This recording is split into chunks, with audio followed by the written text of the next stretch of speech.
منكم مريضا أو على سفر فعدة. Mwajidule utenga walero Allah subhanahu wa ta'ala atamulenga muntu bambo watu Adamu alayhi salam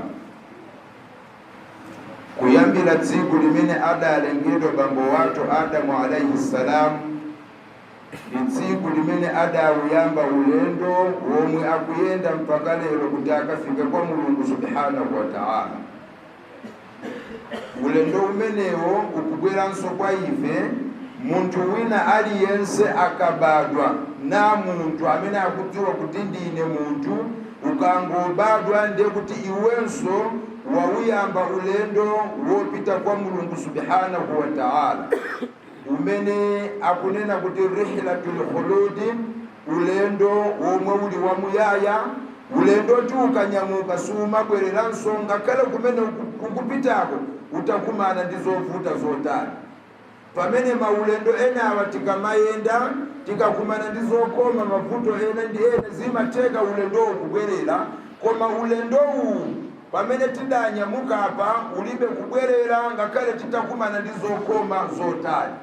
Ndiye ulendo umenewu tidanyamukawu abale yanga matero ake akupezeka malo awili, aljanna kujanna au innaru kapena kumoto. Utenga umenewu atenge wina aliyense.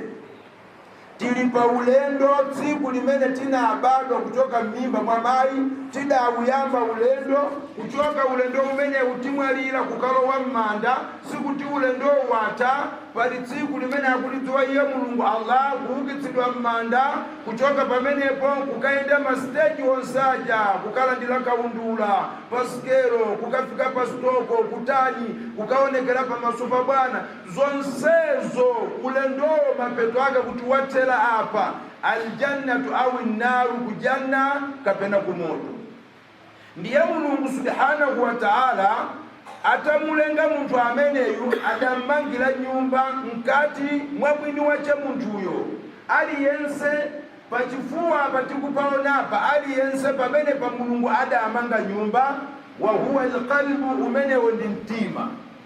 Nyumba imene ndi imene imasunga zinthu, nyumba imene intima ndi umene ungasunga zinthu, ndi umene ukusunga zinthu zimene zingampangitse muntuyo kuti ulendo umene wakafikira kujanna kapena kumoto. Zonsezo zasunga mtima, zasunga mitima ya wanthu.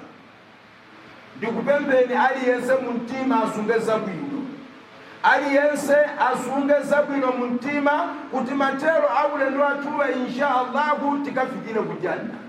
Amene asunge zoyipa muntima mwake tikangosunga al-ishraku billahi, ashiriku billah, kumpatikiza Mulungu ndi zinthu zina, an-nifaku umtila kuwiri, an-nifaku kuoneka pagulu la anthu pamaso ngati iwo umafuna Chisilamu pamene mtima ukukana Chisilamu, ar-riya'u kugwira ntchito ndi cholinga chodzionetsera kwa anthu kuti andione anthu kuti ndikuchita zakuti, al-kufru ukafiri, al-hasadu kaduka, al-kiburi kuzikweza, ashuha umbombo. Zonsezo zikupezeka m'mitima ya anthu. Zimenezo zichoke. Ngati sizichoka malo ake munthu amene asunge nyumba imene intima kusunga zimenezi malo ake ndi kujahannama kumoto. Amene asunge al-mahabba chikondi chonkona Mulungu, al-ma'rifa kumudziwa Mulungu, at-tawakkulu kuyadzamira kwa Mulungu, as-sabru akupirira, at-taslimu li amrillah kudzipereka ku malamulo a Mulungu, as-sabru kupirira, at-tafwidhu kuyikiza zinthu zonse mwa Allah subhanahu wa ta'ala. Amene asunge zimenezi muntima mwake mapeto ake nyumba yake yochimaliziro kwa iye ndi kujanna. Ndikupembeni abale olemekezeka tiyeni mitima yathu isunge zabwino kuti tikayimbira okoma tikafikire kujanna. Bwanji tikumanenso mapo mpano ngati Mulungu subhanahu wa ta'ala angalole. Wassalamu alaikum wa rahmatullahi.